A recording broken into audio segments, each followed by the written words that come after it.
Today we're checking out a new tablet by Doogee, this time the T30S. I want to thank them for sending this over to review on the channel, but I'll leave a link down below with current pricing and more information.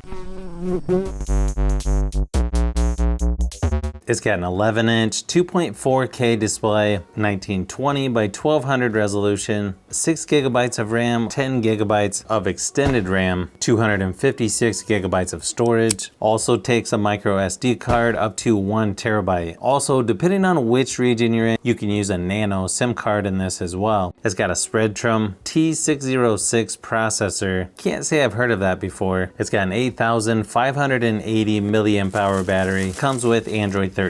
Comes with the USB-C to USB-A charging cable and USB-A wall adapter as well. Of course, you have a user manual and SIM card or micro SD card removal tool.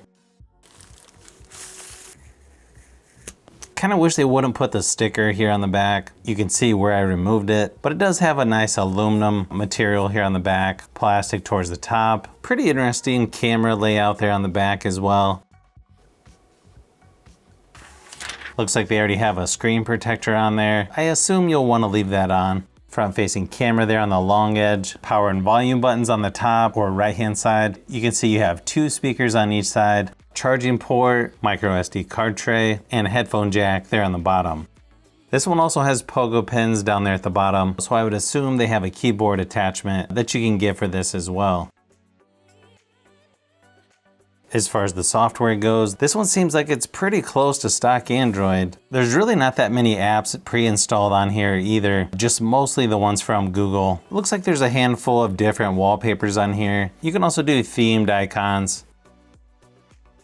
You've got the Google Discover newsfeed left at the home screen. It's only using about 7% of the 256 gigabyte storage. This is definitely one of the better tablets out there when it comes to storage, especially in this category. This one doesn't come with a pen or anything, but you can use pretty much any capacitive stylus like this one here.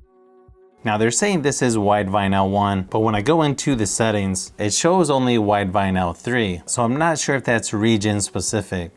For memory expansion, you have the option of 6, 8, or 10 gigabytes. Looks like it's on 10 by default. Notifications there on the right hand side, shortcuts over on the left, and you've got your typical stuff like Wi-Fi, Bluetooth, auto brightness, airplane mode, auto rotate, flashlight, screen record, night light, hotspot, battery saver, do not disturb, nearby share.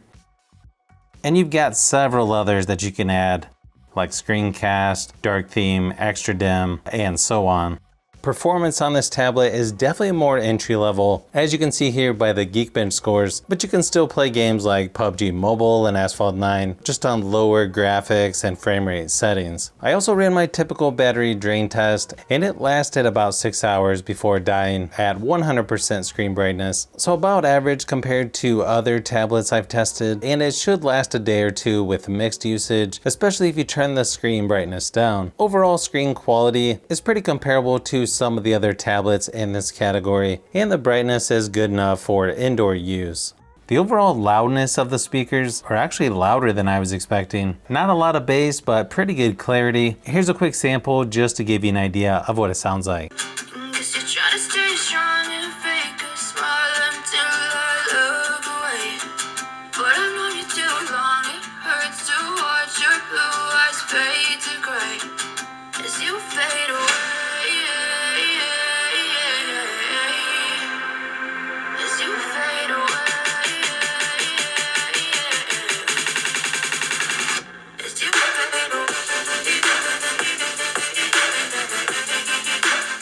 It's got a 13 megapixel rear facing camera, 8 megapixel on the front. In the camera app, you've got panorama, pro, capture, video, slow motion, time lapse.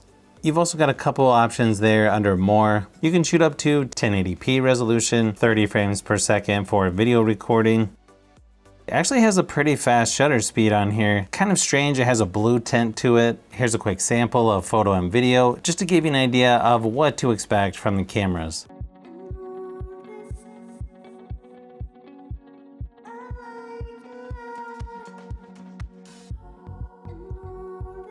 I feel like photo and video quality on here is sort of what you would expect from a tablet in this category. It does have decent specs for the price, although I'm not sure how many software updates it's going to get, which is one area that usually needs improved if you're going to compete against companies like Samsung and Apple. But if you like tablets, phones, and other tech, I'm working on quite a few right now, so you'll want to keep an eye out for those upcoming videos.